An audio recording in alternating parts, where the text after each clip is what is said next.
X Limited purchased 3,000 shares of Amazing Limited in December 2023 at 100 each.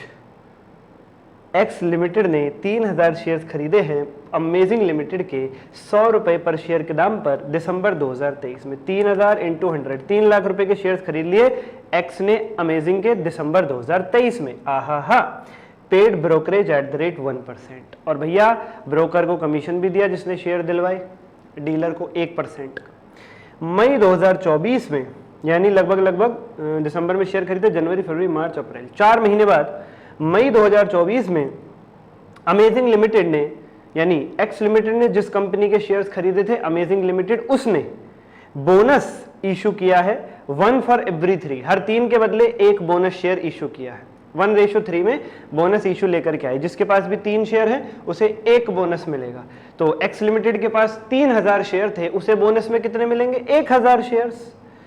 1,000 shares, बहुत बढ़िया। तो मई 24 में एक्स लिमिटेड के पास हो जाएंगे अमेजिंग के 4,000 शेयर, 3,000 जो उसने खरीदे थे प्लस 1,000 बोनस। सबमिट कर जाओ अंश भैया के पास।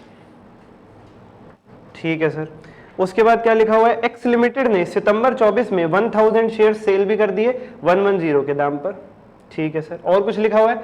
कह रहे जब बोनस दिया था उसके बाद after the issue of bonus share का प्राइस हो गया था 95 और दिसंबर 24 में शेयर्स का प्राइस है 70। ये कुछ जानकारी आपको दे रखी है। आइए जरा इस जानकारी के बेस पर आपके क्वेश्चंस का जवाब देने की कोशिश करते हैं प्यारे बच्चों। आपके क्वेश्चंस का जवाब देने की कोशिश करते हैं जो केस स्टडी में पूछे गए हैं। एक बार पूरे क्वेश्चन की फ्रेमिंग कर लेते हैं। यस सर, पूरे क्वेश्चन की फ्रेमिंग कर लेते हैं बच्चा पार्टी। चलिए लिखेंगे बच्चा पार्टी मेरे साथ साथ। चलो भाई, फ्यूचर चार्टर्ड अकाउंटेंट्स लिखना शुरू करो मेरे साथ साथ। 1 अप्रैल 2023 साल शुरू हुआ, बहुत सारे महीने बीत गए और तारीख आई दिसंबर 23। दिसंबर महीने में एक्स लिमिटेड ने शेयर, ये हम एक्स लिमिटेड के लिए सारा का सारा काम कर रहे हैं। एक्स लिमिटेड ने परचेज कर लिए 3,000 shares at the rate 100 each और ब्रोकरेज भी पे किया 1%। ब्रोकरेज भी पे किया 1%। उसके बाद ये साल खत्म हो गया 31 मार्च 24 पर और अगले साल का अप्रैल और मई, अप्रैल बीत गया अगले साल का और अगले साल मई का महीना आया। अगले साल मई 24 में बोनस भी मिला। एक्स लिमिटेड ने बोनस शेयर्स भी रिसीव किए 1:3 में, यानी टोटल कहूं 1,000 शेयर्स बोनस में प्राप्त किए। ठीक है सर। और बोनस के बाद प्राइस था शेयर का, क्वेश्चन में लिखा था बोनस के बाद 95। उसके बाद क्वेश्चन में जो कीमती डेट आती है वो है सितंबर 24 का महीना, जिस दिन सेल कर दी कंपनी ने 1,000 शेयर्स की। एक्स लिमिटेड ने 1,000 शेयर्स सेल कर दिए एट द रेट 110 ईच। और एक डाटा और दे रखा है क्वेश्चन में, दिसंबर 24 में जो शेयर का प्राइस था वो 70 रुपीज़ था। ये पूरे क्वेश्चन की समरी है, ये पूरे क्वेश्चन की समरी है। फटाफट नोट करो बच्चों पार्टी।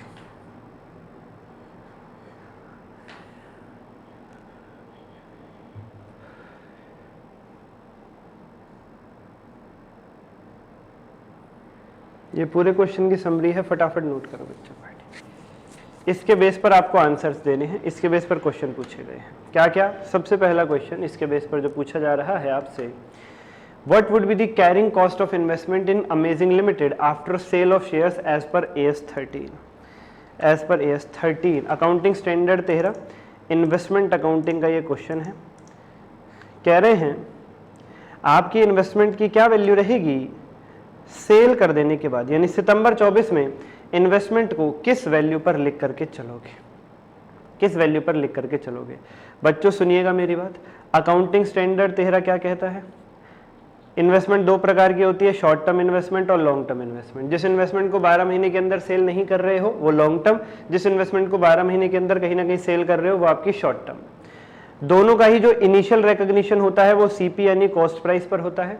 इनिशियल रिकॉग्निशन यानी खरीदते वक्त कॉस्ट प्राइस पर रिकॉर्ड करते हैं, चाहे शॉर्ट टर्म हो चाहे लॉन्ग टर्म हो। ठीक है सर। लेकिन अगर मैं शॉर्ट टर्म इन्वेस्टमेंट की बात करूं तो बैलेंस शीट डेट पर या उसके बाद जब भी उसका रिकॉग्निशन होता है खरीदने के बाद कभी भी, वो होगा कॉस्ट और fair value whichever is lower, cost और fair value whichever is lower प्यारे बच्चों, विच एवर इज लोअर प्यारे बच्चों। Okay sir, no problem with that sir, no problem with that. Okay, तो हमें सितंबर 24 को इन्वेस्टमेंट की कॉस्ट ढूंढनी है और फेयर वैल्यू ढूंढनी है और उनका लोअर ले लेना है, क्योंकि ये शॉर्ट टर्म इन्वेस्टमेंट है। आप देखो दिसंबर में शेयर खरीदे और बेच भी दिए सितंबर 24 में, एक साल का गैप नहीं हुआ और आप सेल कर रहे हो, तो शॉर्ट टर्म इन्वेस्टमेंट हो जाएगी आपकी, शॉर्ट टर्म इन्वेस्टमेंट हो जाएगी। ठीक है सर, आइए जी प्यारे बच्चों, कितने शेयर्स आपने खरीदे थे? 3000, 100 रुपए के दाम पर 1% का ब्रोकरेज पे किया था। तो बताइए आपका कॉस्ट प्राइस कितना हुआ शुरुआत में? Sir 3000 into 100, 3 lakh plus 1%, 3,03,000। इसके बदले में आपको 3000 शेयर्स मिल गए थे, 3,03,000 की पेमेंट आपने करी, 3,03,000 की पेमेंट पे आपको 3000 शेयर्स मिल गए। और मजे की बात, मई 24 में 1000 शेयर्स आपको फ्री में मिल गए, 1000 शेयर्स आपको फ्री में मिल गए प्यारे बच्चों, 1000 शेयर्स आपको फ्री में मिल गए। तो अगर मैं कॉस्ट प्राइस पर यूनिट की बात करूं तो 3,03,000 में प्यारे बच्चों, 3,03,000 में प्यारे बच्चों आपको 4000 शेयर्स मिलते हैं, आपको 4000 शेयर्स मिलते हैं, 3,03,000 में आपको 4000 शेयर्स मिलते हैं। Okay sir, okay sir, okay sir. तो बताइए पर यूनिट कितना हो गया? 75.75, 75.75। आज टंग ट्विस्ट हो रही है, मांझा भी मांझा। 75.75, यस सर। देखो आपने 3,03,000 पे किया, उसके बदले 3000 शेयर्स नहीं 4000 शेयर्स मिले आपको। 3000 शुरू में मिले थे और 1000 फ्री भी मिल गए बोनस। तो ये मैं कह सकता हूं 3,03,000 की पेमेंट में ही मुझे 4000 शेयर्स की प्राप्ति हो रही है, बिल्कुल कह सकता हूं। तो एक शेयर कितने का पड़ा? 75.75 का। ठीक है सर, ठीक है सर। अब आती है सितंबर, अब आती है सितंबर आपकी। आपके पास मई 24 आते आते 4000 शेयर्स हो गए थे, हाँ सर।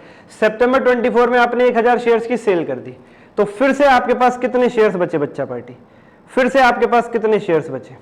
सर फिर से हमारे पास बचे 3000 शेयर्स। उनका कॉस्ट प्राइस कितना हो जाएगा? 3000 इंटू पर यूनिट की मल्टीप्लाई कर दो 75.75, और फेयर वैल्यू आपको दे रखी है 95, ये रही जो मई 24 में चल रही थी। सर वही उठा लेंगे हम सितंबर 24 में फेयर वैल्यू, हाँ क्योंकि चेंज नहीं हुई ना, बताया ही नहीं सितंबर 24 को, तो वही मान लेंगे जो मई 24 में प्राइस चल रहा था। ठीक है सर, ठीक है, ये मान लेंगे मई के बाद चेंज ही नहीं हुआ प्राइस। तो सर जी कॉस्ट कितना हो जाएगी जरा बताइए? 3000 इंटू 75.75, 227250, 227250। और ये कितना हो जाएगा? ऑफ कोर्स ये ज्यादा ही आएगा क्योंकि यहाँ 95 से मल्टीप्लाई कर रहे हैं, 2,85,000। तो सर जी आपका आंसर हो जाएगा 227250। 3,03,000 की पेमेंट में आपने 4000 शेयर्स प्राप्त किए, तो एक शेयर का आपको कॉस्ट पड़ी 75.75। आपने 4000 में से 1000 की सेल कर दी, तो बची इन्वेस्टमेंट 3000 शेयर्स। 3000 शेयर्स का कॉस्ट प्राइस कितना हो गया? कॉस्ट प्राइस पर यूनिट 75.75 से मल्टीप्लाई कर लो, 227,250। ठीक है सर। और फेयर वैल्यू कितनी हो गई? 95 से मल्टीप्लाई कर दो, मई वाले प्राइस से ही मान लो, चेंज ही नहीं हुआ सितंबर तक, क्योंकि और कोई डाटा ही नहीं क्वेश्चन में, तो अज्यूम करना ही पड़ेगा। 285, तो लोअर क्या आ गया? 227250, 227250। तो पहले का आंसर हो जाएगा sir ji B. What is the cost of bonus shares? What is the cost of bonus shares? Bonus shares की क्या कॉस्ट है? जीरो, बोनस है फ्री में मिला है, नील। सेकंड का answer C. What is the profit on sale of bonus shares? Bonus shares को बेच करके क्या प्रॉफिट हुआ प्यारे बच्चों? बोनस शेयर्स को सेल करके क्या प्रॉफिट हुआ? मान लीजिए जो क्वेश्चन कह रहा है 1000 शेयर्स की सेल हुई है, ये बोनस वाले शेयर्स की सेल लगा लो आप, ये बोनस वाले शेयर्स की सेल लगा लो। अब आप कहोगे सर जी बोनस वाले शेयर्स बिक गए 1000 इंटू 110, और बोनस वाले शेयर्स का जो कॉस्ट प्राइस था वो 0 था, तो पूरा प्रॉफिट हो गया 1000 इंटू 110। नहीं नहीं नहीं नहीं नहीं नहीं, ऐसा नहीं रे बच्चों, ऐसा नहीं। जब आप प्रॉफिट निकालोगे तो ऐसे निकालोगे। कॉस्ट प्राइस देखो 1000 शेयर्स की कितनी है? कॉस्ट प्राइस देखो 1000 शेयर्स की कितनी है?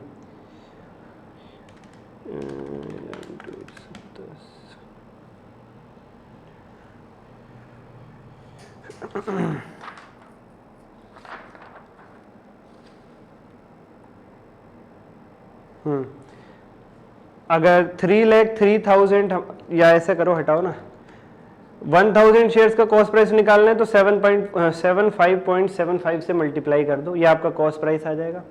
और सेल प्राइस कितना है 1000 इंटू 110 यानी 1,10,000। तो जरा देखो कॉस्ट प्राइस कितनी है 1000 इंटू 75750 और सेल प्राइस ज़्यादा है 1,10,000 यानी प्रॉफिट हो रहा है, डिफरेंस देख लो 34250। सर जी वो 1000 शेयर्स बोनस के पाने के लिए भी आपको 3000 तो खरीदने ही पड़े थे। जब आप प्रॉफिट लॉस निकालोगे तो 1000 का कॉस्ट प्राइस भी लोगे।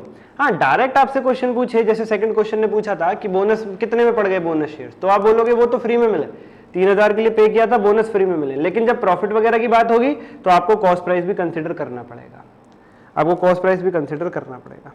ओके सर, नेक्स्ट क्वेश्चन क्या पूछा गया आपसे, What would be the carrying amount of investment in Amazing Limited in December 24? December 24 में किस वैल्यू पर कैरी करके चलेंगे? December 24 तो फिर से कर लेते हैं कॉस्ट प्राइस और fair value whichever is lower,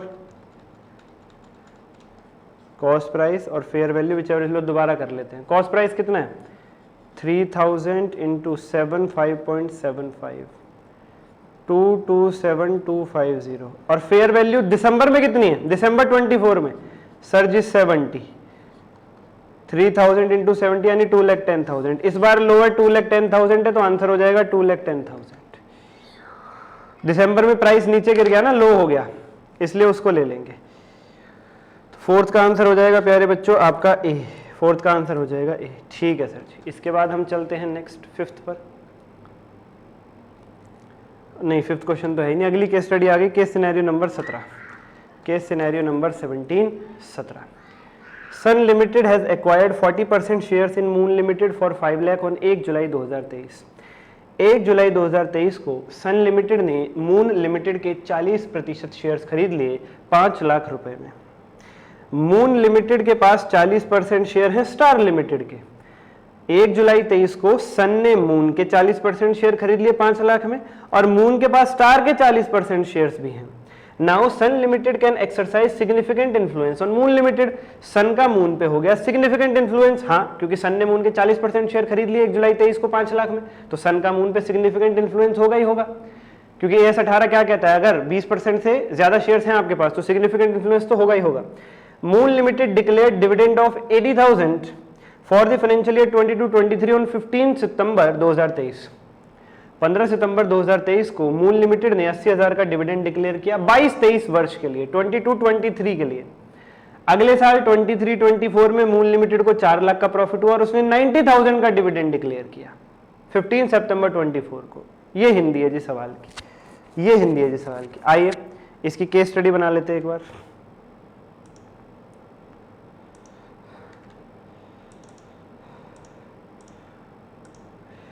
इसकी फोटो बना लेते हैं केस स्टडी की पूरी।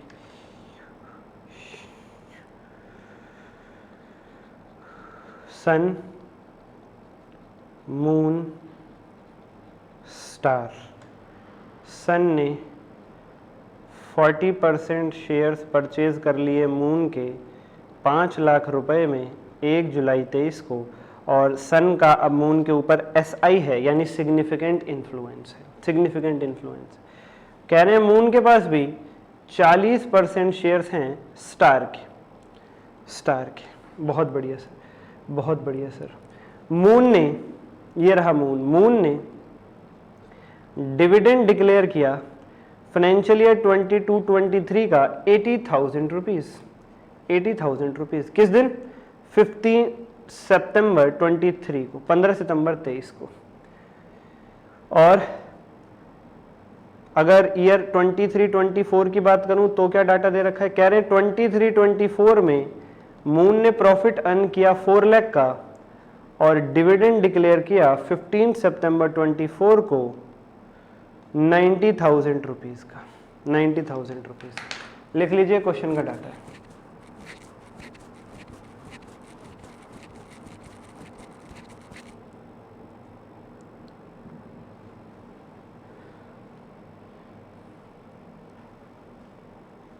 लिखिए बच्चा पार्टी।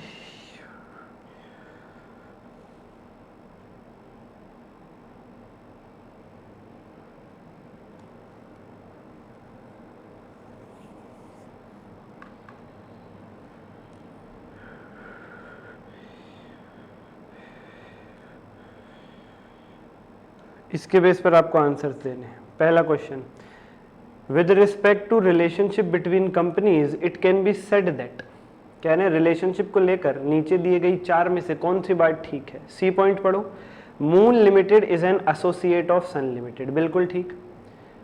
20% शेयर्स पे ही आपकी एसोसिएट रिलेशनशिप आ जाती है, यहाँ तो 40% शेयर्स खरीदे, हाँ सर। 50 से ऊपर पे तो कंट्रोल आ जाता है, तो 40% पे क्या रहेगा? सिग्निफिकेंट इन्फ्लुएंस, यानी कि एसोसिएट रिलेशनशिप, मून बन जाएगी सन की एसोसिएट। सी जो पॉइंट लिखा हुआ है वो बिल्कुल ठीक है। Number 2, what will be the carrying amount of investment in separate financial statements of Sun Limited as on 31st March 24? Sir जी, सन ने मून के जो शेयर्स है 40% वो किस दिन खरीदे थे? 1 जुलाई 23 को, 1 जुलाई 23 को। ये ईयर एंड कब होगा? 31 मार्च 24 को। तो आपका क्वेश्चन कह रहा है 1 जुलाई 23 को जो 5 लाख रुपए देकर सन ने मून के 40% शेयर्स खरीदे थे, उन शेयर्स को ईयर एंड यानी 31 मार्च 24 में सन लिमिटेड की बैलेंस शीट में किस वैल्यू पर लिख करके चलोगे? ये सेकंड पॉइंट आपसे पूछ रहा है। 1 जुलाई 23 को जो शेयर्स खरीदे थे सन लिमिटेड ने, उन्हें सन लिमिटेड 31 मार्च 24 को अपनी बुक्स में किस वैल्यू पर लिख करके चलेगी? किस वैल्यू पर लिख करके चलेगी? मैं बताऊं बच्चों किस वैल्यू पर लिख करके चलेगी। 5 लाख माइनस 80,000 इंटू 40%, यानी कि 5 lakh minus 32,000, your answer would be 4,68,000, that is C. Sir 5 lakh रुपए में खरीदा था, ये बात हमारी समझ में आती है, 5 लाख ले लिया। सर आपने ये 32,000 क्या माइनस कर दिया? बच्चों सुनो, कितना डिविडेंड मून लिमिटेड ने डिक्लेयर किया था 22-23 के लिए? सर जी 80,000। उस डिविडेंड में 80,000 के डिविडेंड में सन का कितना हिस्सा बनेगा? सर 40%, क्योंकि सन के पास मून के 40% शेयर है, तो मून के टोटल डिविडेंड 80,000 में सन का हिस्सा बनेगा 40%। 80,000 का 40% यानी 32, वो कॉस्ट में से माइनस होके 468 पे लिखोगे। सन ने 5 लाख रुपए की पेमेंट करी शेयर्स खरीदने के लिए, लेकिन उसे 32,000 का डिविडेंड भी प्राप्त हुआ लगे हाथ, तो नेट कॉस्ट कितनी पड़ी? 468। और जो शेयर्स खरीदे जाने से पहले वाले पीरियड के प्रॉफिट्स का डिविडेंड होता है, प्री एक्विजिशन डिविडेंड जिसे कहते हैं, वो कॉस्ट में से ही माइनस होता है। आपने शेयर्स खरीदे 1 जुलाई 2023 को, और ये डिविडेंड कौन से साल का है? जो साल 31 मार्च 23 पे खत्म हो गया, यानी ईयर 22-23 का।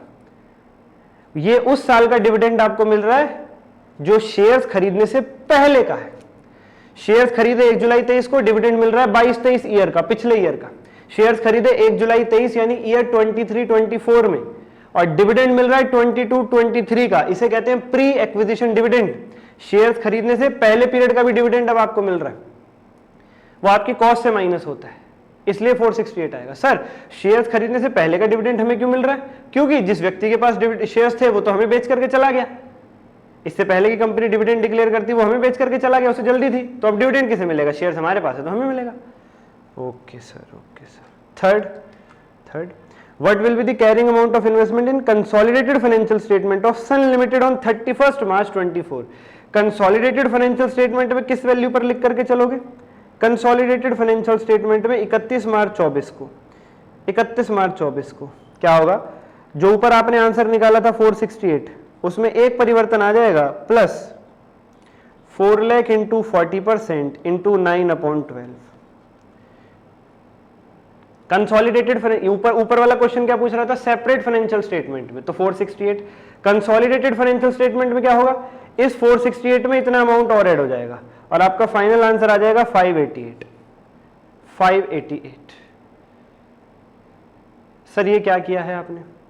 सर जी मून लिमिटेड ने कितना प्रॉफिट कमाया था? 4 लाख। 4 लाख, ठीक है सर। और इसमें आपका हिस्सा कितना बनेगा? आपका यानी सन लिमिटेड का सर जी 40%। और कितने महीने के लिए लेकर के चलोगे? जुलाई, सितंबर, अक्टूबर, नवंबर, जनवरी, फरवरी, मार्च, 9 महीने के लिए। 9 महीने के लिए। Okay sir, okay sir. ये भी क्या होगा? ये आपकी इन्वेस्टमेंट की कैरिंग वैल्यू में ही जुड़ेगा, इन्वेस्टमेंट की कैरिंग वैल्यू में ही जुड़ेगा। शेयर्स खरीदने के बाद जो प्रॉफिट कमाया है उस प्रॉफिट में आपका जो हिस्सा है वो इन्वेस्टमेंट की कैरिंग अमाउंट में जुड़ेगा कंसोलिडेटेड फाइनेंशियल स्टेटमेंट में। ठीक है सर, 4 लाख रुपए आपने पूरे साल में कमाया था, तो शेयर्स खरीदे 1 जुलाई को, तो उससे बाद कितना कमाया 9 महीने का, तो इंटू कर दिया 9/12 और आपका हिस्सा है केवल 40%, तो 4 लाख इंटू 40% इंटू 9/12 120, ये 468 में ऐड हो जाएगा और आंसर आ जाएगा 588। ओके सर, ये AS 21, 23 और 13 से मिला जुला क्वेश्चन है। नेक्स्ट AS 23, ये होमवर्क मार्क कर लीजिए बच्चों, बहुत ही साधारण क्वेश्चन है, थ्योरी क्वेश्चन है, होमवर्क मार्क कर लीजिए, इसे हम क्लास में रीड नहीं करेंगे, होमवर्क मार्क कर लीजिए। केस सिनेरियो नंबर 18, सूर्य लिमिटेड के पास 2 फिक्स्ड एसेट्स हैं, फिक्स्ड एसेट 1 और fixed asset 2। Fixed asset 1 balance sheet में दिख रहा है 600 लाख का और फिक्स्ड एसेट 2 बैलेंस शीट में आ रहा है 300 लाख का। 31 मार्च 24 को फिक्स्ड एसेट 1 की वैल्यू इन यूज है 500 लाख और NSP नेट सेलिंग प्राइस है 550। कंपनी ने अपवर्ड रिवैल्यूएशन किया था लास्ट ईयर 20 लाख रुपीस का फिक्स्ड एसेट 1 के लिए। ठीक है, 31 मार्च 24 को ही फिक्स्ड एसेट 2 का वैल्यू इन यूज है 350 और नेट सेलिंग प्राइस है 320। AS 28 आप लोगों को याद आ जाना चाहिए, AS 28 आप लोगों को याद आ जाना चाहिए, ये सब डाटा AS 28 का है। AS 28 इंपेयरमेंट ऑफ एसेट, वो कहता है अगर कोई भी इंडिकेटर है इंपेयरमेंट का तो इंपेयरमेंट कर दो, इंपेयरमेंट कर दो। आइए इसके बेस पर क्वेश्चंस का आंसर देते हैं। How much is the total impairment loss for current year for fixed asset 1? बच्चों मेरी बात जरा सुनिएगा, क्वेश्चन क्या कह रहा है। मेरा जो फिक्स्ड एसेट 1 है उसकी बुक वैल्यू बताओ कितनी थी। ये रहा सर, क्वेश्चन में दे रखा था, बैलेंस शीट में आ रहा है, कैरिंग अमाउंट यानी बुक वैल्यू एक ही बात होती है 600 लाख। ओके सर, और उसके बाद इसका वैल्यू इन यूज है 500 और नेट सेलिंग प्राइस है 550। VIU वैल्यू इन यूज है 500 और NSP नेट सेलिंग प्राइस है 550।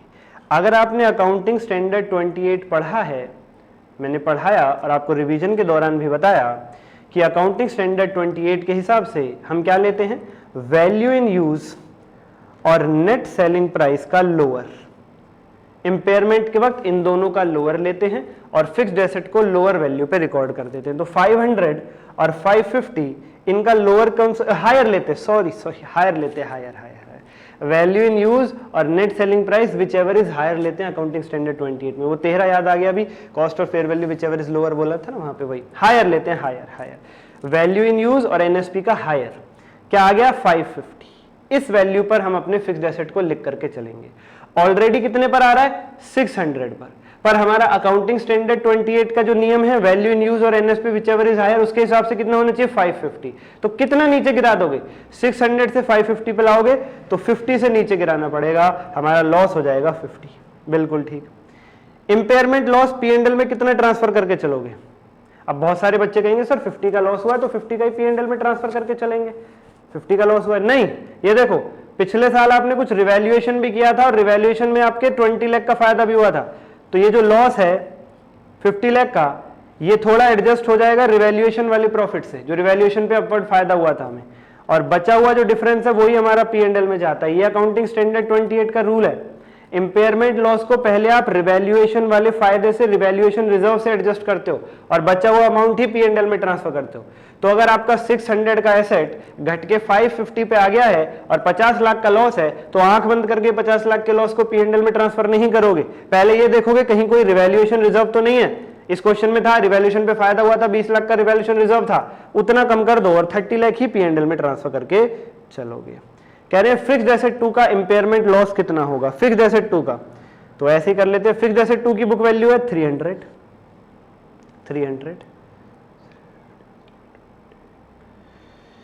बुक वैल्यू है फिक्स्ड एसेट 2 की 300। वैल्यू इन यूज कितनी है और NSP कितनी है जरा देखते हैं एक बार। फिक्स्ड एसेट 2 का वैल्यू इन यूज है 350 और NSP 320 और 320। AS 28 के रूल के हिसाब से वैल्यू इन यूज और NSP का हायर क्या इस बार 350, यानी है कितने पे 300 पर और वैल्यू इन यूज और एनएसपी का हायर है 350, यानी लॉस तो हो ही नहीं रहा इस बार। लॉस कितना है? निल। और कुछ बच्चे बोलेंगे कि सर जी इस बार हायर 350 पे ले लेंगे तो 50 लाख का प्रॉफिट हो जाएगा। नहीं नहीं नहीं नहीं, AS28 इंपेयरमेंट की बात करता है, वैल्यू घटेगी तो AS28 पिक्चर में आएगा, बढ़ रही होगी तो मना कर देगा। यानी आपको अगर AS28 याद है तो कोई दिक्कत नहीं आ सकती, याद नहीं है तो मैं बता रहा हूं एक बार, वैल्यू इन यूज और एनएसपी का हायर ले लो, अगर वो बुक वैल्यू से कम है एनएसपी और वैल्यू इन यूज का हायर, अगर बुक वैल्यू से कम है तो उतना इंपेयरमेंट लॉस बुक कर दो, जैसा क्वेश्चन नंबर 1 में किया था फिक्स्ड एसेट 1 के लिए, और वो अमाउंट P&L में डाल दो, लेकिन पहले रिवैल्यूएशन रिजर्व सेट ऑफ कर लेना, बचा हुआ ही P&L में डालना। लेकिन अगर वैल्यू इन यूज और एनएसपी का जो हायर है, जैसे इस केस में 350, वो बुक वैल्यू से भी ज्यादा है, 300 से भी ज्यादा है, तो इंपेयरमेंट होगा ही नहीं। और 50 का प्रॉफिट बुक नहीं करेंगे, कुछ भी नहीं करेंगे, इंपेयरमेंट भी नहीं करेंगे, प्रॉफिट बुक नहीं करेंगे, बुक वैल्यू पे एज इट इज मेंटेन रहने देंगे 300 पे ही। ओके सर, ये अकाउंटिंग स्टैंडर्ड 28 है। और 1 अप्रैल 24 को फिक्स्ड एसेट की कैरिंग वैल्यू क्या होगी? अरे फिर 550 इसमें क्या है, वो तो अभी निकाली हमने थोड़ी देर पहले ही। 550 पे ले आएंगे उसको, फिक्स्ड एसेट 1 को 600 का था, 50 का इंपेयरमेंट लॉस, उसे 550 पे ले आएंगे, तो कोई क्वेश्चन ही नहीं है, बिल्कुल ही लॉलीपॉप क्वेश्चन है बच्चों। तो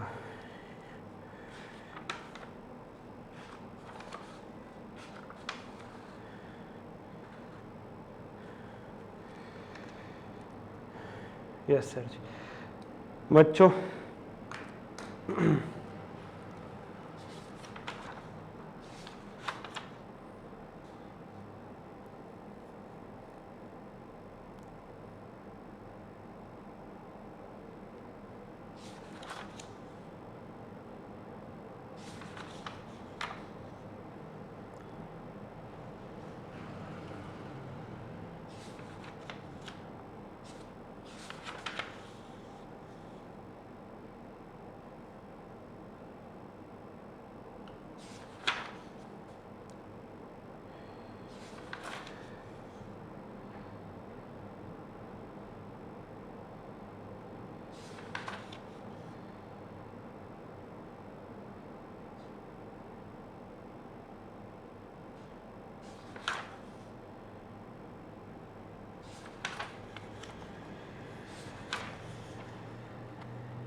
केस सिनेरियो नंबर 18 तक मैं आपको खबर अब करा चुका हूं। आज होने जा रहा है केस सिनेरियो नंबर 19 से शुभ आरंभ। तो शुरू करते हैं प्यारे बच्चों, लेके प्रभु का नाम। आइए जरा पढ़ते हैं। ADI limited the company engaged in the business of manufacturing of urea, खाद बनाने का काम करती है। ADI लिमिटेड एक कंपनी है। Has set up it's business in a designated backward area, वही जो मैंने आपको बताया, उसने बैकवर्ड एरिया में अपना बिजनेस स्थापित किया। बैकवर्ड का मतलब वैसे बैकवर्ड नहीं, बैकवर्ड का मतलब जहां पे थोड़ा सा बिजनेसेस कम है, दंगे फसाद ज्यादा है, उस एंगल से बैकवर्ड कहा जा रहा है। which entitles the company to receive from the government of India a subsidy of 20% of the cost of the investment। और ऐसे बैकवर्ड एरिया में बिजनेस एस्टेब्लिश करने की वजह से गवर्नमेंट इन्हें ADI लिमिटेड को 20% की सब्सिडी भी दे रही है। जो भी कॉस्ट लग रही है इनकी बिजनेस सेटअप करने में, जो भी कॉस्ट ऑफ इन्वेस्टमेंट आ रही है, उसका 20% सब्सिडी दे रही है government. Having fulfilled all the conditions under the scheme, the company on its investment of 50 crore in capital assets received 10 crore from the government in January 24 financial year being 23-24। कह रहे हैं cost of investment company की पूरी आई 50 करोड़ और जैसा कि तय था 50 करोड़ का 20% यानी कि 10 करोड़ कंपनी को ग्रांट मिल रही है। The company wants to treat this receipt as an item of revenue and thereby reduce the losses on profit and loss account for the year ended 31st March 24। और कंपनी चाह रही है कि वो इस 10 करोड़ की सब्सिडी का इस्तेमाल अपने नुकसानों की भरपाई के लिए करके चले, अपने नुकसानों की भरपाई के लिए करके चले। Oh my God, government grant दे रही है बिजनेस सेटअप करने के लिए बैकवर्ड एरिया में, उसके बदले में आप कह रहे हो उससे हम अपने लॉसेस राइट ऑफ कर लेते हैं। AS 12 याद है? यस सर, अकाउंटिंग स्टैंडर्ड 12 कहता है ये गलत है। जिस पर्पस के लिए ग्रांट दी जा रही है केवल उसी पर्पस के लिए यूज हो सकती है। ये अकाउंटिंग स्टैंडर्ड 12 की की लाइन है। The grant can only be used for the purpose it was allowed, it was given. ठीक है, तो ये आपको पता चल गया ट्रीटमेंट कंपनी गलत करके चल रही है। आगे कुछ डिफरेंट सी बातें लिखी हुई हैं कि जी एडीआई लिमिटेड के पास 51% शेयर्स हैं एसएचए लिमिटेड के, तो एडीआई बन गई होल्डिंग और एसएचए बन गई उसकी सब्सिडरी। साथ ही साथ लिखा हुआ है इनके बीच जॉइंट वेंचर रिलेशनशिप भी है क्योंकि इन्होंने एक एग्रीमेंट किया हुआ है। चलो ठीक है, तो जॉइंट वेंचर एस 28 लेकर के चलेंगे, फिर 27 लेकर के चलेंगे। फिर ADI limited is engaged in the manufacturing business and is entered into a joint venture to get synergies in the same business. ADI limited का मैन्युफैक्चरिंग का काम है और उसने जो एसएचए के साथ एग्रीमेंट किया है, जॉइंट वेंचर किया है, ये सिनर्जी प्राप्त करने के लिए किया है, मिलकर काम करके और मजबूत होने के लिए किया है। Okay sir, okay sir, okay sir, no problem with that sir. अगर जॉइंट वेंचर आ गया है तो आप फिर जॉइंट वेंचर ही लेकर के चलोगे, एस 27 के अकॉर्डिंग ही ट्रीट करके चलोगे। ठीक है सर, ठीक है। जॉइंट वेंचर में हमने पढ़ा था परसेंटेज मायने नहीं रखती है, एग्रीमेंट मायने रखता है। एडीआई लिमिटेड और एसएचए लिमिटेड दोनों के पास एक और कंपनी एसएचबी लिमिटेड के 10% और 30% शेयर्स हैं। देखो ध्यान से समझो सीन क्या बन रहा है। एडीआई के पास एसएचए लिमिटेड के 51% शेयर हैं, एडीआई के पास एसएचबी लिमिटेड के 10% शेयर हैं और एसएचए के पास भी एसएचबी के 30% शेयर्स हैं। सेबी की रिक्वायरमेंट के अनुसार एडीआई लिमिटेड ने अकाउंट्स बनाए क्वार्टर एंडेड 30 जून 2024 के लिए और उसने फॉलोइंग पोजीशंस प्राप्त करी, मतलब कुछ ये ट्रीटमेंट किए अपने अकाउंट्स में। क्या ट्रीटमेंट किया? पहला treatment, training expenses incurred during the quarter ended 30th June 24 were allocated equally over the 4 quarters because the benefit was spread over the entire year, and similarly some training expenses expected to be incurred in the last quarter have been estimated and equally allocated over the 4 quarters। Training के expenses को quarter में allocate करके चल रहे हैं 4 quarters में। कह रहे ट्रेनिंग एक्सपेंस पूरे साल हुए नहीं, training expense incurred during the quarter ended 30 जून 2024। 30 जून 2024 को कौन सा क्वार्टर एंड होगा? Quarter one. क्वार्टर वन में जो एक्सपेंसेस इनकर हुए, इन एक्सपेंसेस को चारों क्वार्टर्स में एलोकेट कर रहे हैं। गलत बात है। अकाउंट्स का मैचिंग कॉन्सेप्ट क्या कहता है? जब इनकर हुए तभी लेकर के चलो। पहले 3 महीने में हुए तो पहले 3 महीने में जाने चाहिए, अगले 9 महीने में क्यों जाएंगे भाई? दूसरा, प्रोविजन बनाया है डोनेशन के लिए 5 million expected to be made in the second quarter, और ये डोनेशन आप सेकंड क्वार्टर में करने वाले हो। ठीक है सर, ठीक है सर। पहले क्वार्टर में आपने प्रोविजन बना दिया डोनेशन के लिए, प्रोविजन फॉर डोनेशन 5 मिलियन, क्योंकि आपको अंदाजा है कि जैसे ही अगला क्वार्टर आएगा, सेकंड क्वार्टर, आप ये डोनेशन करोगे, उसके लिए पहले से ही प्रोविजन बना दिया। क्वार्टर 2 में किए जाने वाले डोनेशन के लिए क्वार्टर 1 में ही प्रोविजन बना दिया 5 मिलियन। मिलियन में होता 10 लाख, तो ये हो गया एक तरीके से 50 lakh. Since historically there has been an immaterial variance between budget and actual, depreciation charge for the quarter was determined by the budgeted figure। depreciation budgeted यानी estimated बेस पे लगा रहे हैं। Oh my God, क्या कर रही है company? Incentives were provided to the customer if they purchase 1 million, बोले तो 10 lakh kilogram of urea on an annual basis. अगर कोई ग्राहक 1 मिलियन यानी 10 लाख किलो यूरिया खरीदता है तो उसे इंसेंटिव यानी आप लोग प्राइस देते हैं, आप यानी ADI limited. It was expected that at least 50 customers would be able to achieve this target before the end of third quarter। और थर्ड क्वार्टर एंड तक कह रहे हैं लगभग 50 कस्टमर्स बोनस प्राप्त कर लेंगे, इंसेंटिव प्राप्त कर लेंगे। बोनस नहीं, इंसेंटिव।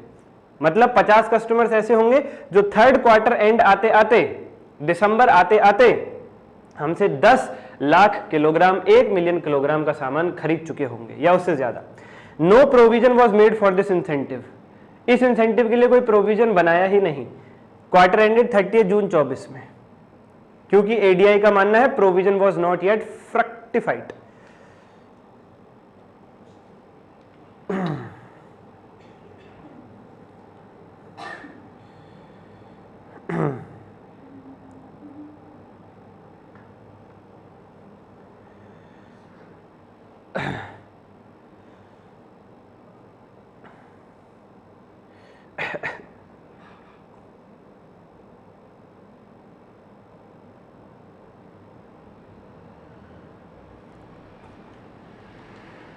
चलिए, हाँ एडीआई लिमिटेड का मानना है कि वो प्रोविजन नहीं बनाएंगे।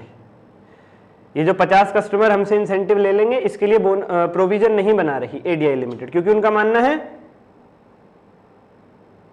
कि प्रोविजन फ्रुक्टिफाइड नहीं है। इसका मतलब होता है प्यारे बच्चों, फलवान होना, एनरिच होना, एक्चुअली हो पाना।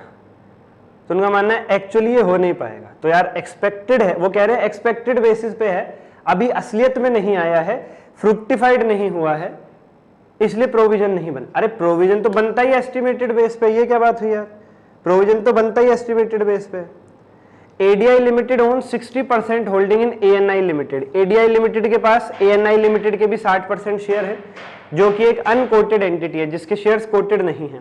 The government has recently announced an increase in interest rate. Government ने इंटरेस्ट रेट में बढ़ोतरी कर दी है। Increase will cause a fall in value of equity holding, जिसकी वजह से इक्विटी होल्डिंग में गिरावट आ जाएगी। This is due to high risk हो रहा है, इसलिए मार्केट वैल्यू इन्वेस्टमेंट की एडजस्ट हो जाएगी। ये सब बातें बेकार की है, इनका कोई यूज नहीं होना। SHB Limited took a loan of $10,000 on 1 April 2023 for a specific project at an interest rate of 5% payable annually. SHB Limited करके अभी थोड़ी देर पहले बताया था हमने, इसने लोन लिया है $10,000 का 1 अप्रैल 2023 को 5% के ब्याज पर। 1 अप्रैल 2023 को एक्सचेंज रेट चल रहा था 81, 31 मार्च 24 को एक्सचेंज रेट हो गया 82। Corresponding amount could have been borrowed by SHB in local currency at 11% per annum. अगर डॉलर में लोन लिया है तो 5% पे मिला है, और अगर ये लोकल करेंसी यानी यही लोन रुपीज में लेते तो 11% का ब्याज। घर से लोगे, इंडिया से लोगे तो 11% का ब्याज रुपीज में लोन मिलेगा, विदेश से लोगे तो लोन डॉलर में मिलेगा पर ब्याज सस्ता होगा 5%। और यही कारण होता है बहुत सारे लोगों का विदेश से लोन लेने का, क्योंकि इंटरेस्ट सस्ता होता है। मल्टीपल चॉइस क्वेश्चन इसके बेस पर आपको आंसर देने। मुझे एक बात बताइए, ये केस स्टडी अगर आपके पेपर में आई, जो कि बिल्कुल आ सकती है और हर बार एक ऐसी केस स्टडी भी आती भी है, मुझे इसे रीड करने में 10 मिनट लग गए। आप लोग पेपर में कैसे करोगे? पहली बात तो ये, मैं साथ साथ बोल भी रहा हूं, समय लगा रहा हूं, समझा भी रहा हूं, तो 60% टाइम तो वो हटा दो, 4 मिनट लगेंगे आपको इसे पढ़ने में, ठीक है। लेकिन इसकी हिंदी अच्छे से कर लेना, और इस ऐसी केस स्टडी को पढ़ते वक्त घबराना मत कि यार इसमें 4 मिनट लग रहे हैं, बाकियों में पूरा टाइम तो एमसीक्यू में लग जाएगा। नहीं, ऐसी एक आधी ही केस स्टडी होती है बस पेपर में जो ज्यादा टाइम खाती है। ऐसी प्लेन केस स्टडीज भी होंगी जिनको जल्दी जल्दी पढ़ के जल्दी जल्दी आंसर हो जाएंगे, समय भी नहीं लगेगा बिल्कुल भी, चुटकियों में। तो कभी अगर ऐसी सिचुएशन में फंसो जो थोड़ा समय ले रहा है तो दे देना, घबराना मत। उस टाइम पे बच्चा सोचता है यार एक केस स्टडी में इतना टाइम लग रहा है, सॉरी में कितना लग जाएगा। सारी ऐसी नहीं होंगी, एक आधी ही होती है, मैं फिर कह रहा हूं, ठीक है।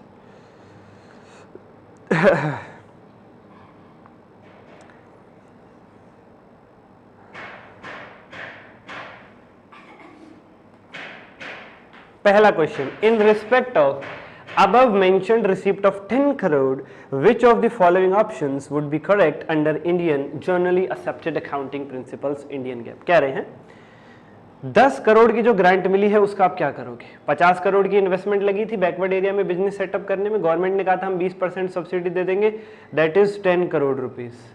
तो वो 10 करोड़ रुपीज जो मिली है ग्रांट सब्सिडी के रूप में, उसका क्या ट्रीटमेंट होगा? बच्चों अकाउंटिंग स्टैंडर्ड 12 अगर आपको याद है तो बहुत ही आराम से आप बता दोगे, the subsidy should be treated as credited to capital reserve. इसका आंसर हो जाएगा सब्सिडी जो है वो आपकी कैपिटल रिजर्व में चली जाएगी। सब्सिडी जो है वो क्रेडिट हो जाएगी कैपिटल रिजर्व में। प्यारे बच्चों, subsidy will be credited to capital reserve, ठीक है। AS 12 पढ़िए, AS 12 पढ़िए, वहां पे साफ साफ लिखा हुआ है ये प्रमोटर्स कंट्रीब्यूशन वाली ग्रांट हो गई। प्रमोटर्स कंट्रीब्यूशन वाली ग्रांट कौन सी होती है? गवर्नमेंट कहती है आप बिजनेस सेटअप कर लो, उसमें जो खर्चा आएगा उसका कुछ % हम दे देंगे, जैसा इस क्वेश्चन में था। गवर्नमेंट ने कहा बिजनेस सेटअप कर लो, उसमें 50 करोड़ लग रहे हैं, उसका 20% 10 करोड़ हम दे देंगे, 10 करोड़ हम दे देंगे, ठीक है। ये हो गई प्रमोटर्स कंट्रीब्यूशन। ये वाली ग्रांट आपकी कैपिटल रिजर्व में जाती है, ये जाएगी आपकी कैपिटल रिजर्व में। बहुत बढ़िया, ये जाएगी कैपिटल रिजर्व में। Second question, please suggest which one of the following options would be correct in respect of consolidated accounts of ADI Limited as per accounting standards notified under the company's accounting standard rules 2006। कह रहे हैं जो ADI Limited है उसके लिए नीचे दी गई कौन सी बात सही रहेगी कंसोलिडेशन के तहत? कंसोलिडेशन के तहत सभी बच्चे A पॉइंट पढ़ेंगे। Consolidated accounts of ADI Limited, it would account for its 10% investment in SHB Limited as per AS 13 and 30% investment of SHA Limited in SHB would be accounted for using equity method। ADI के पास जो SHB के 10% shares हैं उस पे AS 13 लगेगा। प्यारे बच्चों, अगर आपके पास किसी कंपनी के 19% तक के शेयर्स हैं तो आपको AS 13 लगाओगे, उसके बाद 50 तक क्या लगेगा? AS 18 के हिसाब से सिग्निफिकेंट इन्फ्लुएंस आएगा, एसोसिएट रिलेशन बनेगा, AS23 लगेगा। उसके बाद AS21 लगता है 50 से ऊपर ऊपर। Okay sir, okay sir. Stand alone में तो AS13 ही लगेगा, स्टैंड अलोन में तो AS13 ही लगेगा। ठीक है सर। उसके बाद and 30% investment of SHA limited in SHB limited would be accounted for using equity method. और SHA के पास जो SHB के 30% शेयर है वहां बन गया एसोसिएट रिलेशन, वहां लग जाएगा accounting standard number 23, accounting for investment in associate, जो हमें सिखाता है। Yes sir, yes sir, yes sir, yes sir. इसके बाद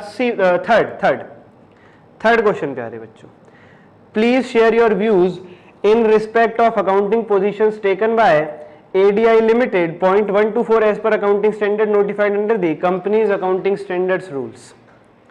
कह रहे हैं ये जो 4 पॉइंट थे, ये वाले जो 4 पॉइंट थे 1 2 3 4, इनमें से कौन सा ट्रीटमेंट कंपनी का ठीक है।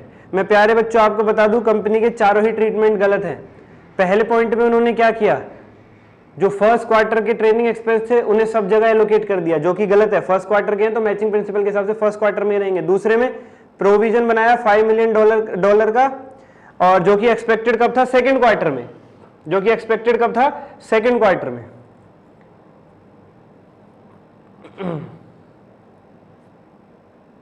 बच्चों अकाउंटिंग स्टैंडर्ड 29 जरा याद करो। प्रोविजन किसके लिए बनाते हैं, नॉन लायबिलिटी, जो किस कारण से आती है, present obligation as a result of past event, उसे प्रोविजन कहते हैं। Present obligation as a result of past event, accounting standard 29 में ये वर्ड साफ साफ लिखे हुए हैं। प्रेजेंट ऑब्लिगेशन है पास्ट इवेंट की वजह से, तो आपका प्रोविजन बनेगा। ये आपकी प्रेजेंट ऑब्लिगेशन हो सकती है कि आप $5 मिलियन दे रहे हो डोनेशन, पर ये कोई पास्ट इवेंट नहीं हुआ इसका, ये बस आपने अभी के अभी मन बनाया और आप कह रहे हो कि हमें डोनेशन देना है, इसके लिए पास्ट में कोई इवेंट नहीं हुआ है, इसलिए ये फ्यूचर कॉस्ट बन जाएगी, ना कि प्रोविजन। इसलिए इसे आप रिकॉर्ड करके नहीं चलोगे, आपको अकाउंटिंग स्टैंडर्ड्स याद होने चाहिए। तीसरा लिख रहा है हिस्टोरिकली इममेटीरियल वेरिएंस है बजट में, डेप्शन बजटेड बेस पे बना दिया, ये भी गलत है। डेप्रिसिएशन तो यूजफुल लाइफ के बेस पर एलोकेट होता है, जो भी यूजफुल लाइफ होती है एसेट की, ये बजटेड बेस पे बना रहे हैं, गलत है। और चौथे में क्या लिखा हुआ था, प्रोविजन नहीं बनाया, जबकि एक्सपेक्टेड है कि 50 कस्टमर लेंगे। यहां पे प्रेजेंट ऑब्लिगेशन है पास्ट इवेंट की वजह से। पास्ट इवेंट में, पास्ट में, भूतकाल में आपने घोषणा करी कि आप इंसेंटिव दोगे बोनस को, जिसकी वजह से आज ऑब्लिगेशन आ सकती है, प्रेजेंट ऑब्लिगेशन बन सकती है। एक्सपेक्टेड है कि 50 कस्टमर इंसेंटिव ले जाएंगे हमसे, तो इसमें AS29 की कंडीशंस पूरी हैं, इसमें प्रोविजन बनेगा, इसमें बनाया नहीं कंपनी ने। सर जी चारों ही ट्रीटमेंट गलत हैं, चारों के चारों ही ट्रीटमेंट गलत हैं।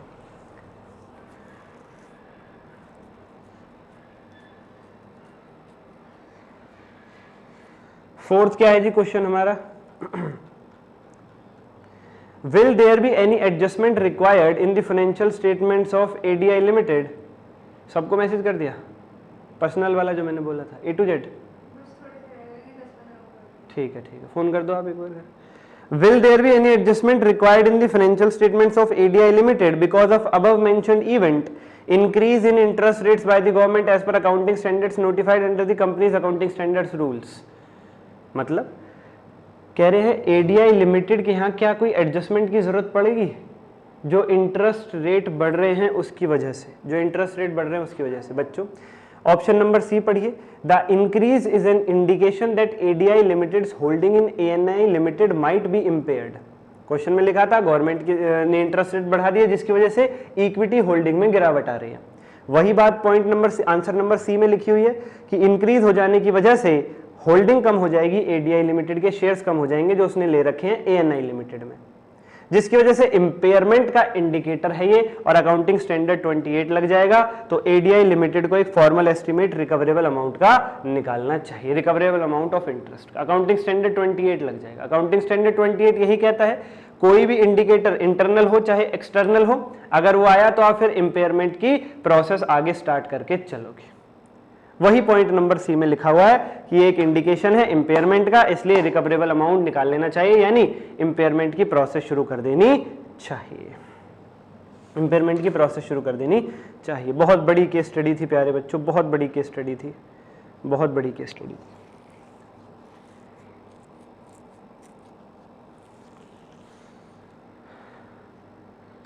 Case scenario 20 Ketan private limited has entered into a finance lease agreement with Mehra limited for acquiring machinery. Ketan ने मेहरा से एक एग्रीमेंट किया है फाइनेंस लीज का। केतन मेहरा से कोई सामान लीज पर ले रहा है, फाइनेंस लीज पर। Lease term is 4 years, lease period 4 साल का रहेगा। मशीनरी की fair value Inception of lease, lease के स्टार्ट के वक्त है 20 लाख। जिस दिन लीज पीरियड शुरू हो रहा है उस दिन मशीनरी की फेयर वैल्यू 20 लाख है। AS19 याद कर लो। एनुअल लीज रेंट रहेगा 6,25,000, एंड ऑफ ईच ईयर में पे किया जाएगा। लीज में गारंटेड रेजिडुअल वैल्यू 125 की है, एक्सपेक्टेड रेजिडुअल वैल्यू 375 की है। तो अनगारंटेड कितनी हो गई 250, 375 माइनस 125, यूजीआर भी अनगारंटेड रेजिडुअल वैल्यू हो गई 250।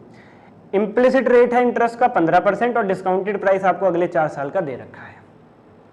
अकाउंटिंग स्टैंडर्ड 19 के प्रावधान, अकाउंटिंग स्टैंडर्ड 19 के प्रावधान जरा याद करके चलो। और इससे पहले कि आप क्वेश्चंस का आंसर देना शुरू करो, ये पूरा का पूरा डाटा एक जगह पिरो लो। आप ये टेबल बना लो, पेपर में भी यही करना है, ये टेबल बना लेना। कितने ईयर है? 4 साल है जी। Year 1, year 2, year 3, year 4। Yes sir. कितनी लीज पेमेंट्स करनी है आपको? First year 625, second year 625, third year 625 और फोर्थ ईयर में याद रखना लीज पेमेंट के साथ साथ हम गारंटीड रेजिडुअल वैल्यू भी लेते हैं, क्योंकि उतना अमाउंट भी हम गारंटी कर रहे हैं कि रेजिडुअल वैल्यू में छोड़ेंगे ईयर एंड पर, तो वो भी हमें प्रोवाइड करना पड़ेगा। 625 लीज एंड पर प्लस 125, ये हो गया 750। लास्ट ईयर में गारंटीड रेजिडुअल वैल्यू जुड़ती है, अनगारंटीड वाली नहीं जोड़ेंगे, गारंटीड वाली। ठीक है सर। इसको डिस्काउंट कर दो, जो क्वेश्चन में रेट दे रखे थे डिस्काउंटिंग फैक्टर वाले 0.8696, 0.7561, ये और ये। कितना अमाउंट आ जाएगा? इतना इतना अमाउंट आ जाएगा और ये टोटल हो जाएगा सर आपका, ये टोटल हो जाएगा सर आपका, ये टोटल हो जाएगा।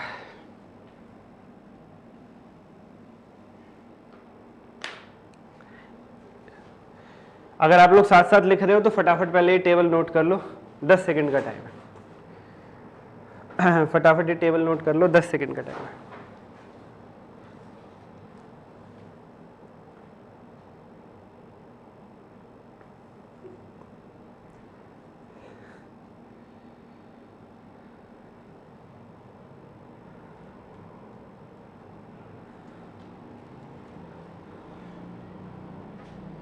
आइए अब जरा क्वेश्चंस पे आते हैं। क्वेश्चन क्या कह रहा है? मिनिमम लीज पेमेंट का टोटल अमाउंट क्या हो जाएगा? मिनिमम लीज पेमेंट का टोटल अमाउंट कितना हो जाएगा? टोटल अमाउंट क्या पूछ रहे हैं? Total amount, total amount. यानी याद रखना प्रेजेंट वैल्यू नहीं पूछ रहे, टोटल अमाउंट पूछ रहे हैं। टोटल अमाउंट क्या आता है सर जी? ये वाला जो था, ये वाला जो आपने निकाला था 625, 625, 625 और चौथे ईयर में 750, यानी 625 प्लस GRV। टोटल अमाउंट का मतलब क्या हुआ? चारों साल जो आप पे करोगे annual lease 625,000 into 4 plus guaranteed residual value चौथे साल में 125, यानी 2625। पहले का आंसर हो गया 3, थर्ड, यानी कि C। पहले का आंसर हो गया थर्ड। उसके बाद प्रेजेंट वैल्यू पूछ रहा है। प्रेजेंट वैल्यू अभी निकाल दी तुमने सारी की सारी, प्रेजेंट वैल्यू निकाल दी तुमने 1855 850 1855 850 1855 850, ये रही जी प्रेजेंट वैल्यू। इससे बढ़िया कुछ नहीं, एक टेबल बनाओ उसी में सारा का सारा डाटा। ये रही आपकी प्रेजेंट वैल्यू 1855 850। थर्ड क्या है? At what value should the lease asset and corresponding lease liability be recognised in the books of Ketan private limited at the inception of lease. Lease liability को किस वैल्यू पर record करके चले? Lease asset को और lease liability को किस value पर रिकॉर्ड करें? कब? इंसेप्शन ऑफ लीज के वक्त, जिस दिन लीज शुरू हो रही है उस दिन। बच्चों अगर आपने पढ़ा है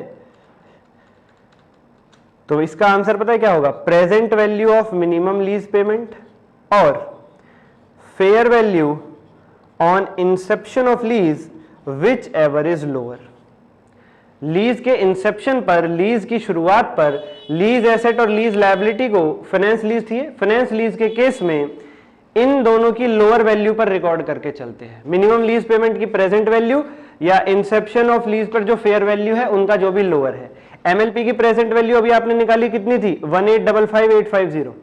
फेयर वैल्यू कितनी थी प्यारे बच्चों? 20 लाख। आपके क्वेश्चन में साफ साफ लिखा हुआ था, ये देखो आपके क्वेश्चन में साफ साफ लिखा हुआ था, ये रही fair value Inception of lease पर 20 लाख। यस सर जी। तो लोअर क्या हो गया 1855850, इसलिए थर्ड का आंसर हो जाएगा बी। और फर्स्ट ईयर की प्रेजेंट वैल्यू पूछ रहा है, फर्स्ट ईयर की ये रही 543500, 543500, यानी कि फोर्थ का आंसर हो जाएगा बी, ये 543500। ठीक है सर जी, ठीक है सर जी, कोई दिक्कत नहीं सर जी। सिनेरियो नंबर 23, ये कुछ डाटा आपको दे रखा है बहुत सारा, और इसके बेस पर आपको कैश फ्लो के आंसर्स देने हैं, कैश फ्लो के आंसर्स देने इस डाटा के बेस पर आपको। तो पहला क्वेश्चन कह रहा है ऑपरेटिंग एक्टिविटी में क्या आएगा, ऑपरेटिंग एक्टिविटी में क्या आएगा। प्यारे बच्चों मैं आपको बता दूं ऑपरेटिंग एक्टिविटी में क्या क्या आएगा, let me tell you. Operating activity में मेरे साथ साथ लिख सकते हैं आप लोग चाहें तो।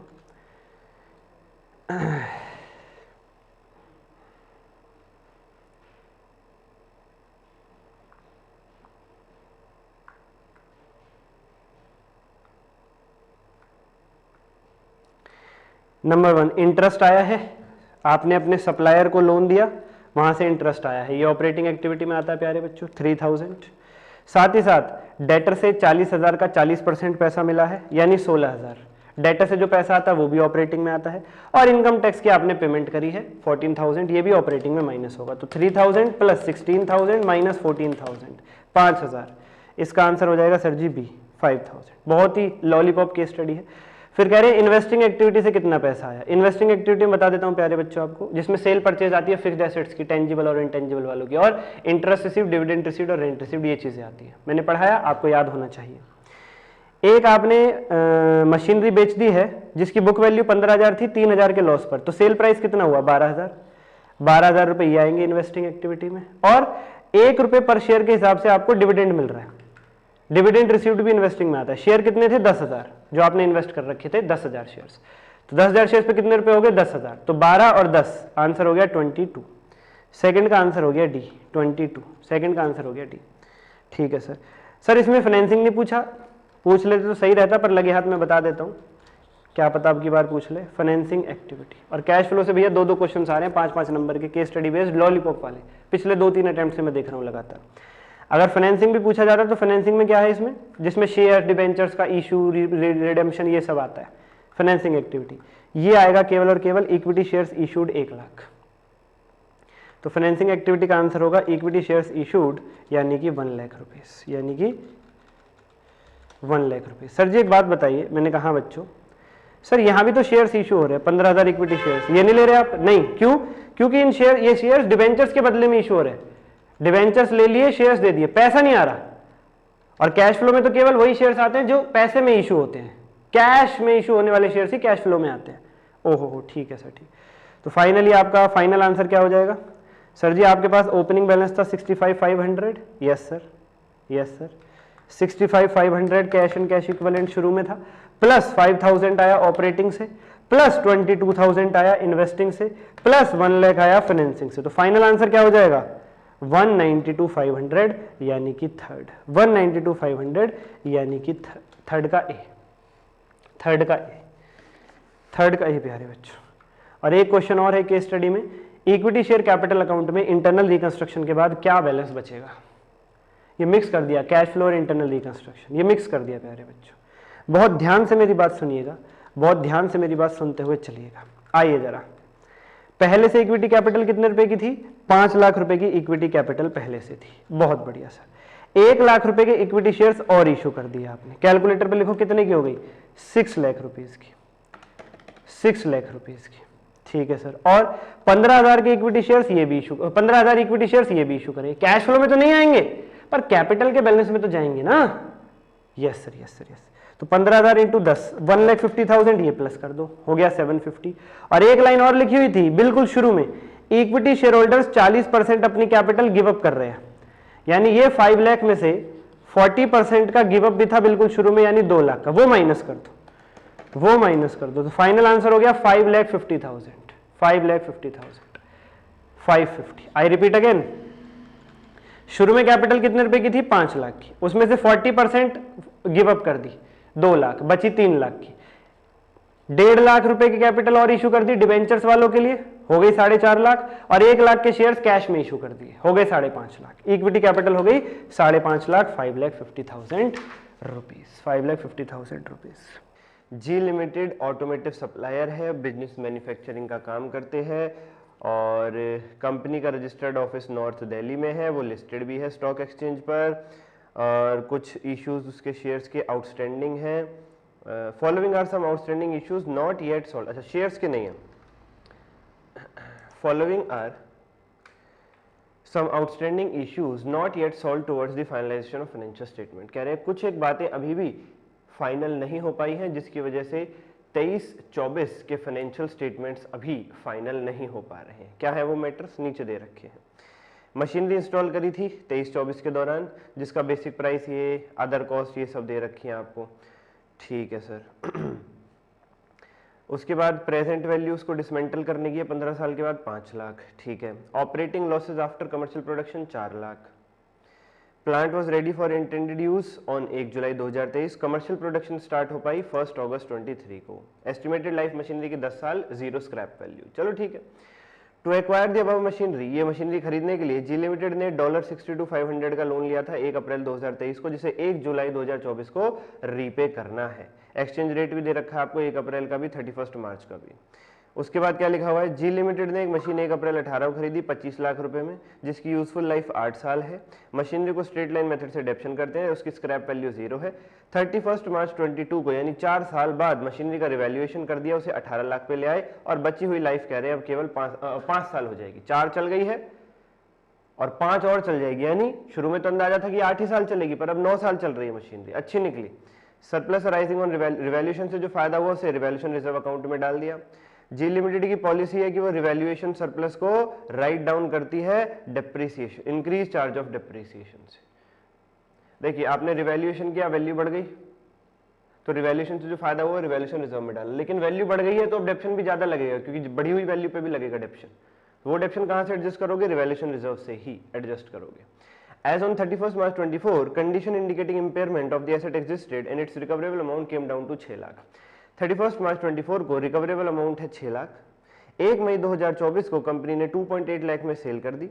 जी लिमिटेड ने 35% शेयर्स खरीदे बिल्ड लिमिटेड के 1 जुलाई 23 को 14 लाख रुपए देकर, और उसकी वजह से उसके पास सिग्निफिकेंट इन्फ्लुएंस आ गया है। शेयर कैपिटल, रिजर्व सरप्लस, ये बिल्ड लिमिटेड का कुछ डाटा आपको दे रखा है। बिल्ड लिमिटेड ने 15 जुलाई 23 को 1.5 लाख रुपए का डिविडेंड भी पे किया 31 मार्च 23 यानी साल 22-23 के लिए, और प्रॉफिट कमाया 23-24 में बिल्ड लिमिटेड ने 4,80,000। बहुत सारा डाटा दे रखा है, बहुत सारा डाटा दे रखा है। अगर तुम इस डाटा को लिंक करने जाओगे तो पागल हो जाओगे और पेपर में इस क्वेश्चन को बहुत ज्यादा मुश्किल समझ करके छोड़ जाओगे, या इसके साइज को देखकर ही इतना घबरा जाओगे कि इसे अटेम्प्ट ही ना करोगे। ये सारी गलतियां आपको नहीं करनी है, इनमें से कोई गलतियां नहीं करनी। जैसा मैं पहले भी बता चुका हूं, अगर बहुत बड़ी केस स्टडी है और उसे देख करके डर लग रहा है तो उसे पढ़ो, बस उसकी हिंदी करो, बस उसे लिंक मत करो कि ये कहां से है, इसमें कौन कौन से यस दे रखे, क्या क्यों, उसे बस पढ़ो, केवल और केवल पढ़ो। उसके बाद एमसीक्यूज जो मांगे वो एक एक करके प्रोवाइड कर दो, सिंपल एज दैट। पहला एमसीक्यू क्या कह रहा है, what is the carrying value of machinery on 31 March 24 installed in the plant. 31 मार्च 2024 को मशीनरी की क्या वैल्यू होगी, 31 मार्च 2024 को मशीनरी की क्या वैल्यू होगी प्यारे बच्चों। 31 मार्च 2024 को जो मशीनरी आपने इंस्टॉल करी है ये पहले वाले मशीनरी के बारे में बात कर रहे हैं, ये जो पहले वाली मशीनरी इंस्टॉल करी थी इसके बारे में बात कर रहे हैं। इसकी वैल्यू क्या होगी 31 मार्च 24 को। देखो बच्चा पार्टी 50 लाख रुपए में ये खरीदी, बिल्कुल सर, ये उसके कॉस्ट प्राइस में आएगा। Initial delivery and handling cost, ये भी कॉस्ट प्राइस का हिस्सा बनता है। कॉस्ट ऑफ साइट प्रिपरेशन, ये भी कॉस्ट प्राइस का हिस्सा बनता है। इंटरेस्ट चार्ज जो आपने सप्लायर को पे किए फॉर डेफर्ड क्रेडिट, ये कभी भी आपका कॉस्ट का पार्ट नहीं बनेंगे, कभी भी नहीं बनेंगे। Present value estimated dismantling cost बनती है ये। डिसमेंटलिंग कॉस्ट क्या होती है, 15 साल बाद ये मशीनरी जब डिसमेंटल करी जाएगी, अनइंस्टॉल करी जाएगी, तब 5 लाख का खर्चा होगा। तो 15 साल बाद के 5 लाख के खर्चे की आज की डेट में जो प्रेजेंट वैल्यू है डिसमेंटलिंग कॉस्ट की, वो भी कॉस्ट प्राइस में जुड़ती है। अकाउंटिंग स्टैंडर्ड 10 कहता है, आपको पता होना चाहिए, आपको पता होना चाहिए। तो सर जी कितना हो गया, 50 और 10 60 और 5 65 और 5 70 लाख। अब बच्चे बहुत जल्दी उतावले हो जाते हैं और कहते हैं आंसर मिल गया 70 लाख, आंसर मिल गया 70 लाख। अरे डेप्शन भी तो लगाओ। 31 मार्च को साल के आखिरी दिन वैल्यू पूछ रहे हैं, कैरिंग वैल्यू, कैरिंग वैल्यू आती है डेप्शन एडजस्ट करने के बाद। तो 70 लाख पे लगा देंगे सर डेप्शन। लाइफ कितनी है मशीनरी की ये रही 10 साल, इसको 10 से डिवाइड कर दो तो 1 साल का डिप्रिसिएशन आ गया आपका 7 लाख। लेकिन प्यारे बच्चों ये रेडी टू यूज हुई थी 1 जुलाई को, इसलिए 9 मंथ्स का ही डिप्रिसिएशन लगेगा, इंटू 9/12 कर देना। रेडी टू यूज की डेट से हम डिप्रिसिएशन लगाते हैं तो जुलाई, अगस्त, सितंबर, अक्टूबर, नवंबर, जनवरी, फरवरी, मार्च, 9 मंथ्स का डिप्रिसिएशन लग जाएगा। 70 लाख को 10 से डिवाइड करो, ये 1 साल का डिप्रिसिएशन आएगा, लेकिन हमें चाहिए 9 महीने का, तो इंटू 9/12 भी कर दें। तो फाइनल आंसर क्या होगा?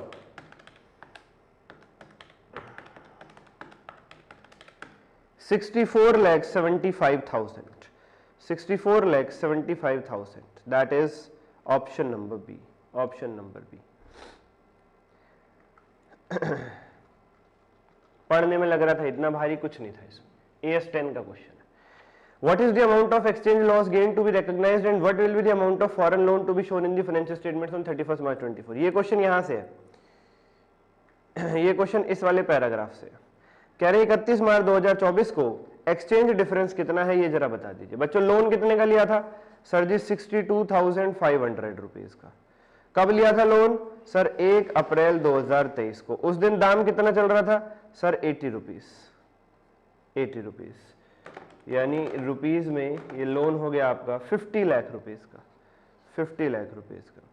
क्वेश्चन कह रहा है 31 मार्च 24 को 62,500 की क्या वैल्यू भाई? इसे इस 31 मार्च 24 वाले रेट पे कन्वर्ट कर दो, इंटू 82.5, तो ये हो गया 62,500 इंटू 82.5, 51,56,250।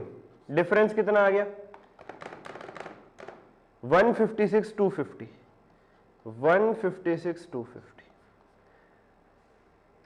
इस डिफरेंस को लॉस बोलेंगे, एक्सचेंज डिफरेंस लॉस बोलेंगे या एक्सचेंज डिफरेंस गेन बोलेंगे? प्यारे बच्चों ये होगा एक्सचेंज डिफरेंस लॉस। सर कारण क्या है इसका? अरे भाई लोन का अमाउंट पहले 50 लाख था, बढ़ के 51,56,250 हो गया। लोन यानी उधारी बढ़ गई, उधारी बढ़ गई तो नुकसान हुआ ना। Yes sir. तो पहला सेकंड एमसीक्यू आपसे पूछ रहा है, सेकंड कितना एक्सचेंज लॉस हुआ? 156,250। और कह रहे लोन की वैल्यू क्या होगी 31 मार्च 2024 को? अभी तो निकाला तुमने 51,56,250, इसलिए आपका आंसर हो जाएगा डी, इसलिए आपका आंसर हो जाएगा प्यारे बच्चों D. Okay sir. Impairment loss कितना हो रहा है 31 मार्च 24 को? इंपेयरमेंट लॉस, ये अकाउंटिंग स्टैंडर्ड 10 भी आ गया इसमें पहले क्वेश्चन में, दूसरे में अकाउंटिंग स्टैंडर्ड 11 आ गया, तीसरे में अकाउंटिंग स्टैंडर्ड 28 आ रहा है। तो बहुत सारी चीजें चल रही है जी इस एक केस स्टडी में, बहुत सारी चीजें चल रही है एक केस स्टडी में।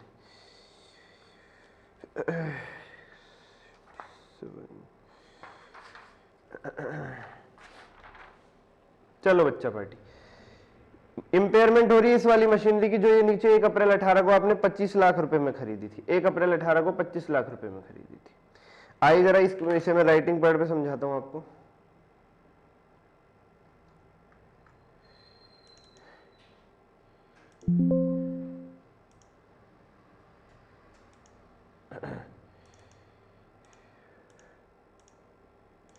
इसे मैं बच्चा पार्टी आपको राइटिंग पैड पे समझाता हूं। ये देखो 1 अप्रैल 2018 को 2018 को मशीनरी परचेज करी कितने रुपए में? 25 लाख रुपए में प्यारे बच्चों, 25 लाख रुपए में। फिर 18-19, 19-20, 20-21 और 21-22 4 साल उसे यूज किया, 4 साल उसे यूज किया। और जब तारीख आई 1 अप्रैल 22, इस दिन इसका रिवैल्यूएशन कर दिया, और रिवैल्यूएशन करके जो न्यू वैल्यू निकल करके आई वो आई 18 लाख रुपए, वो आई 18 लाख रुपए प्यारे बच्चों।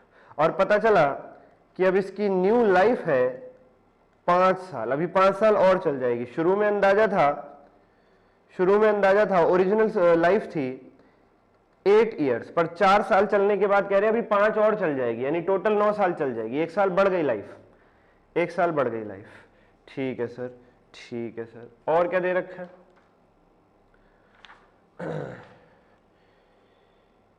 कह रहे 31 मार्च 24 को, यानी अब यहां से 2 साल बाद, यहां से 2 साल बाद 31 मार्च 24 को इंपेयरमेंट हो रहा है। इंपेयरमेंट के इंडिकेटर आ गए हैं, AS 28 लगने वाला है। और रिकवरेबल वैल्यू, रिकवरेबल अमाउंट दे रखा है आपको 6 लाख रुपीज, 6 लाख रुपीज, 6 लाख रुपए, 6 लाख रुपए, 6 लाख रुपए। तो आपको इंपेयरमेंट लॉस निकालना है इस डेट पे, इंपेयरमेंट लॉस कितना होगा? ये आपके क्वेश्चन की रिक्वायरमेंट है। तो फटाफट फोटो बना लो सर जी, फटाफट फोटो बना लो बच्चा पार्टी, फोटो बना लो फटाफट।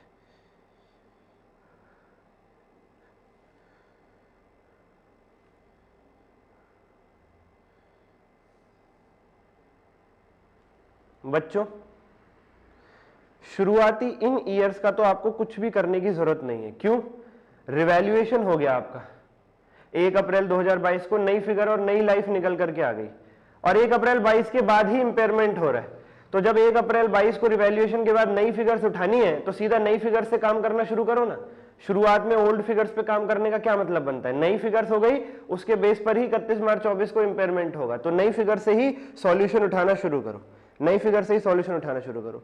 बच्चों आपकी क्या वैल्यू थी 1 अप्रैल 22 को? सर 18 लाख रुपीस, लेकिन इंपेयरमेंट कब हो रहा है? 31 मार्च 24 को। तो आपको 31 मार्च 24 को वैल्यू निकालनी पड़ेगी, तभी आप उसे रिकवरेबल अमाउंट से कंपेयर कर पाओगे। तो इसके लिए क्या करना है? 2 साल का जस्ट आपको डिप्रिसिएशन माइनस करना है। 18 लाख डिवाइडेड बाय 5, ये हो गया 1 साल का डिप्रिसिएशन, अमाउंट को डिवाइड कर दिया लाइफ से, और हमें चाहिए 2 साल का, तो इंटू कर दो 2, इंटू कर दो 2। तो 18 lakh divided by 5 into 2, 7.2 lakh का डिप्रिसिएशन आ गया, 7.2 लाख का डिप्रिसिएशन आ गया। तो बच्चों क्या वैल्यू बचेगी? Sir 18 lakh minus 7,20,000, 10,80,000। 10,80,000 आपकी बुक वैल्यू है, रिकवरेबल अमाउंट है 6 लाख। तो बताओ इंपेयरमेंट लॉस कितना हुआ? Sir ji 4.8 lakh. Simple as that. ये क्वेश्चन कंफ्यूजिंग है, बहुत सारे बच्चे इसमें 18 से 22 का डिप्रिसिएशन लगाना शुरू कर देंगे, उसकी वैल्यू निकालना शुरू कर देंगे, वो टाइम वेस्ट है। रिवैल्यूएशन के बाद इंपेयरमेंट हो रहा है, मतलब नई फिगर से ही काम करना शुरू करो, नई फिगर से ही स्टार्ट करो क्वेश्चन को। Okay sir, okay sir. 18 lakh पे 2 साल का डिप्रिसिएशन निकाल लो, 18 lakh divided by 5 into 2, 7.2 lakh. तो वैल्यू बचेगी 2 साल बाद 10.8 लाख, रिकवरेबल अमाउंट है 6 लाख, तो इंपेयरमेंट लॉस हो गया 4.8 लाख, 4.8 लाख। ठीक है सर। और सर जी आखिरी क्वेश्चन क्या है? What will be the carrying amount of investment in separate financial statements of G Limited as on 31st March 24? ये देखो, ये जो G Limited ने बिल्ड लिमिटेड के 35% शेयर्स खरीदे थे 14 लाख रुपए दे करके, इसकी वैल्यू पूछ रहे हैं। 31 मार्च 24 को G Limited से अपनी बुक्स में किस वैल्यू पर लिख करके चले? अरे भाई सिंपल, 14 लाख रुपए में आपने खरीदा है तो कॉस्ट हो गई 14 लाख रुपए। हाँ सर, लेकिन बदले में कुछ डिविडेंड भी मिला, कितना? 1.5 लाख पूरा, आपका हिस्सा कितना? 35%। वो डिविडेंड प्री एक्विजिशन है, इसलिए कॉस्ट प्राइस से माइनस हो जाएगा। तो 14 लाख में से 1,50,000 इंटू 35% यानी 52,500 माइनस करो, your final answer would B 13,47,500। 13,47,500 यानी कि सी। भाई 14 लाख रुपए में आपने खरीदा, ये देखो बच्चों 14 लाख रुपए की आपकी कॉस्ट है, लेकिन आपको कुछ डिविडेंड भी रिकवर हो गया, कितना? पूरा डिविडेंड है 1.5 लाख, आपका हिस्सा बनेगा 35% यानी 52,500, वो माइनस कर दो। 14 लाख पे किया, 52,500 का डिविडेंड भी प्राप्त कर लिया, वो माइनस कर दो। ठीक है सर। तो दिखने में बहुत बड़ी केस स्टडी थी, पर भीतर इसके कुछ नहीं था।